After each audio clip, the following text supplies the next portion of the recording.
श्री परमहंस देवाय नमः। विद्वान महाभारत को पांचवा वेद कहते हैं।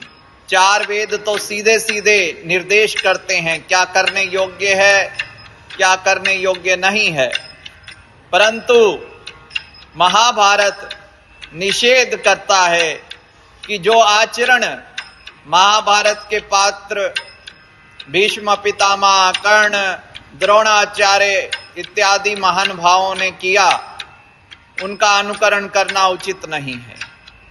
धर्म को जिस तरह से वो परिभाषित करते हैं, भीष्म पितामह हस्तिनापुर के रक्षण के लिए वचनबद्ध हैं, परंतु जो कदम उन्होंने उठाया, धनुष उठाया हस्तिनापुर की रक्षा के लिए, बल्कि हस्तिनापुर का विनाश हो गया।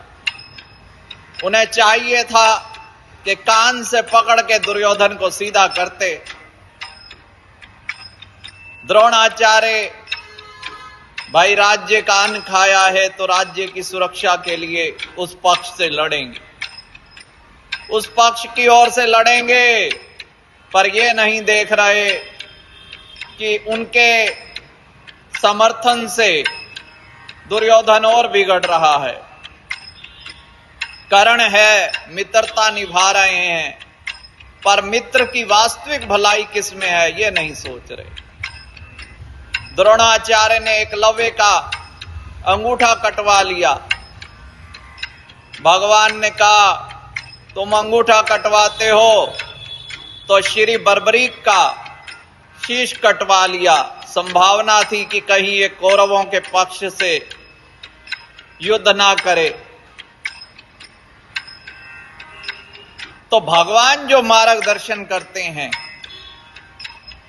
वहां क्या परिणाम निकलता है, और शकुनी जो मार्गदर्शन करता है तो उसका क्या परिणाम निकलता है। संगति का असर होता है।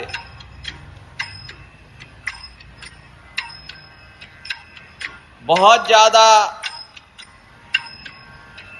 सत्यवादी,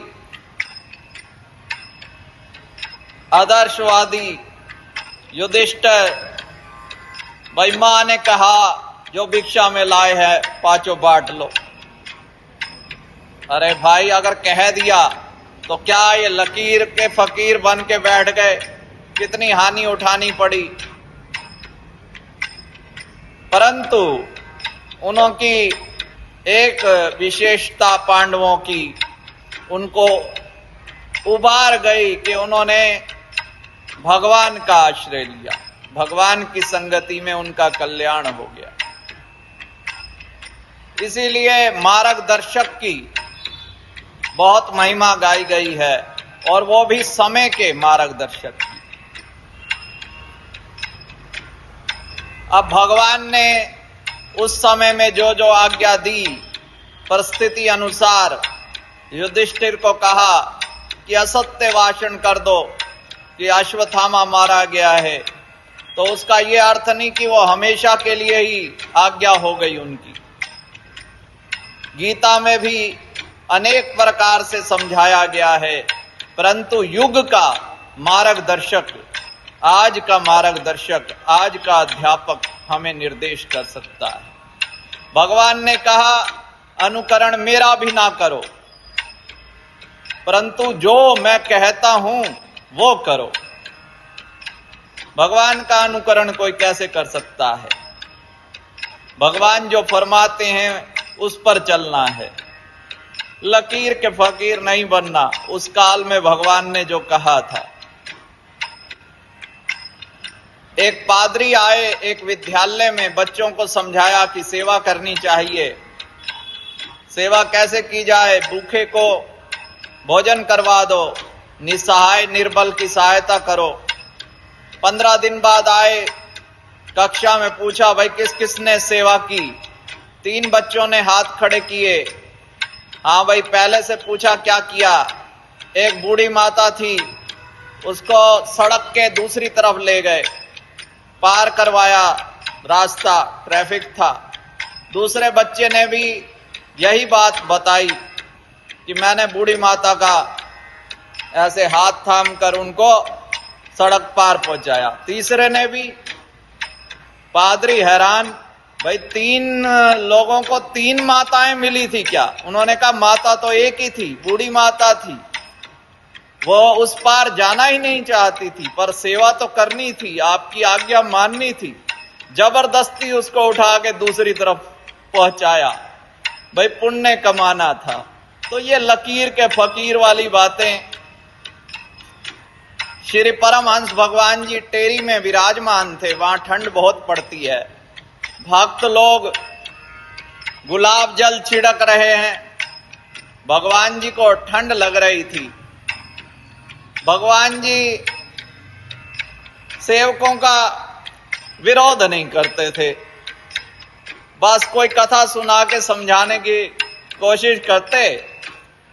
चाहिए तो यही था भगवान जी को कि एक लगाते ऐसे चेलों को। अब क्या हुआ, भगवान जी ने कथा सुनाई कि एक प्रेमी के घर उनके गुरुजी आए, गर्मियों के दिन थे, उसने ठंडाई बनाई, ठंडी चीजें पेश की और गुलाब जल छिड़का। तो उसके मित्र ने देखा, उसने कहा मेरे गुरुजी जब मेरे घर आएंगे मैं भी इसी प्रकार स्वागत करूंगा। कुछ समय बीता, मौसम बदला, हेमंत ऋतु में उनके गुरुजी आए, परंतु उसने ऋतु का विचार ना करते हुए बस वही ठंडाई बनाया ठंडे। तो उनके गुरुजी ने कहा प्रेमी तो है पर विवेक का इस्तेमाल नहीं करता। तो भगवान ने विवेक भी दिया है, उस विवेक का इस्तेमाल करें और सही दिशा में क्या धर्म है क्या अधर्म है उसको समझते हुए अगर उचित निर्णय ना ले पाएं तो सतगुरु की शरण में जाएं, उनसे मार्गदर्शन लें और सदा उनकी शरण में रहकर यही दोहराएं, श्री परमहंस शरणम गच्छामि।